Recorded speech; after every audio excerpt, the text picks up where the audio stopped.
Good evening, ma'am. My name is Michael Donir from BS Criminology. My speech entitled Living Beyond Limits by Purdin. If your life were a book and you were the author, how would you want your story to go? That question changed my life forever. Growing up in a hot Las Vegas desert, all I wanted was to be free. I would daydream about traveling the world, living in a place where it snowed. I would picture up the stories that would go on to tell. At the age of 19, the day after I graduated high school, I became a massage therapist. The day after I graduated high school, I moved in a place where it snowed, and I became a massage therapist. With this job, all I needed to do was my hands and my massage table by my side, so I could go anywhere. For the first time, I felt free, independent, and completely in control in my life. That is, until my life took a detour. I went home from work early one day with what I thought was the flu. Less than 24 hours later, I was in the hospital. I was in the hospital on life support with less than 2% chance of living. It wasn't until days later, as I lay in coma, that the doctor diagnosed me with bacterial meningitis, a vaccine-preventable blood infection. Over the course of 2.5 months, I lost my spleen, my kidneys, the hearing of my left ear, and both of my legs below the knee. When my parents wheeled me out in the hospital, I felt like I had been piece-packed together like a patchwork doll. I thought the worst was over. Until weeks later when I saw my legs for the first time. The calves were bulky blocks of metal with pipes bolted together for the ankles, and a yellow rubber foot with a raised rubber line from the toe to the ankle to look like a V. I didn't know what to expect. I wasn't expecting it. With my mom by my side and tears streaming down our faces, I strapped on these chunky legs and stood up. They were so painful. And so confining that all I could think was, how am I going to travel the world in these things? How I was going to live to the full of adventure and stories, as I always wanted. And how was I going to snowboard again? And how? That day I went home. I crawled into bed. And this what my life looked like for the next few months. Me passed out, escaping from reality with my legs resting by my side. I was absolutely physically and emotionally broken, but I knew that in order to move forward, I had to let go the old Amy and learn to embrace the new Amy.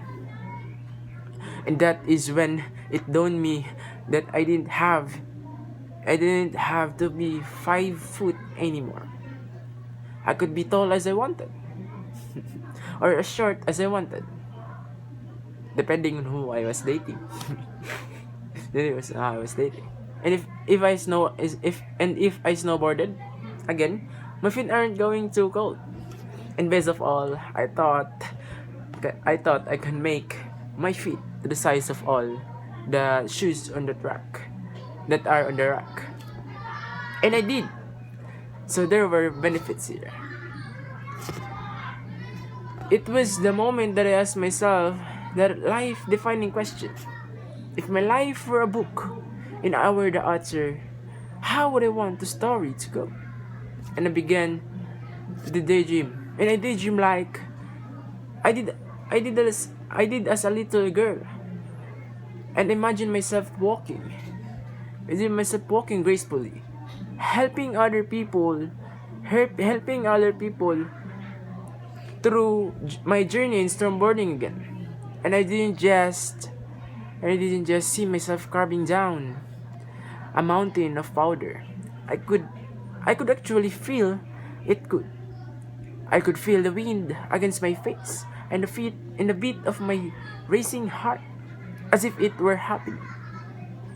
In that very moment, and that is when a new chapter in my life began. For 4 months, I was back on the board, although things didn't go quite easy as expected. My knees and my ankles can only do two things: one, stop us in our tracks, or two, for us to get creative. I did a I did a year of research. Still, couldn't figure out what legs to use, what kind of legs to use, and couldn't find any resources that could help me. So I decided to take a pair of myself,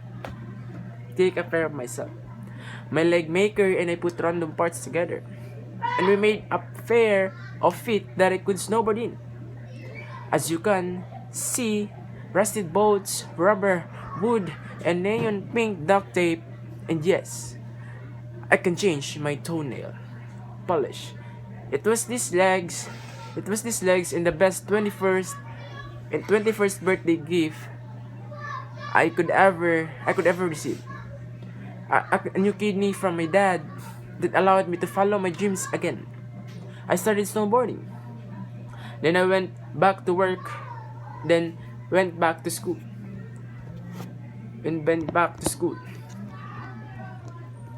After then in 2005 I co-founded a non-profit organization for youth and young adults with physical disabilities so they could get involved with action sports.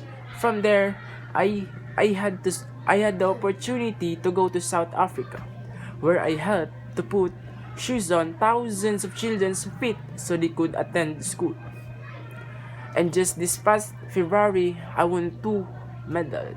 I won two back-to-back World Cup gold medals, which made me the highest ranked adaptive female snowboarder in the world. 11 years ago, when 11 years ago when I lost my legs, I had no idea what to expect. But if you ask me today,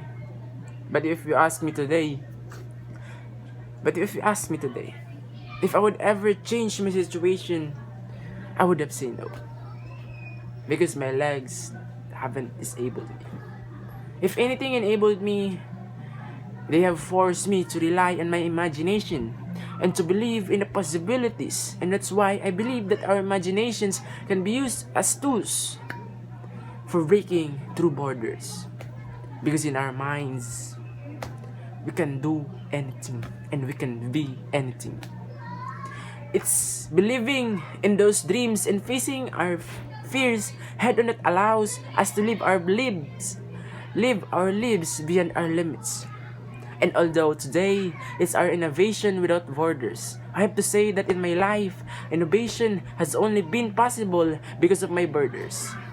I've learned that borders are where the actual ends, but also where the imagination in the story begins.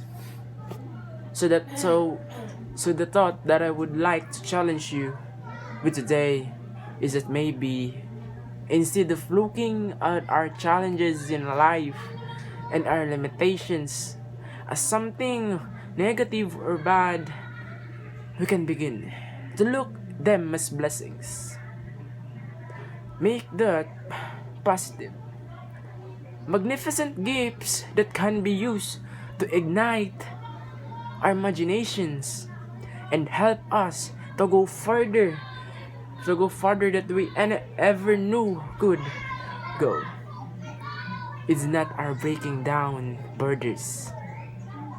It's pushing off them and seeing what amazing places they might bring us. Thank you.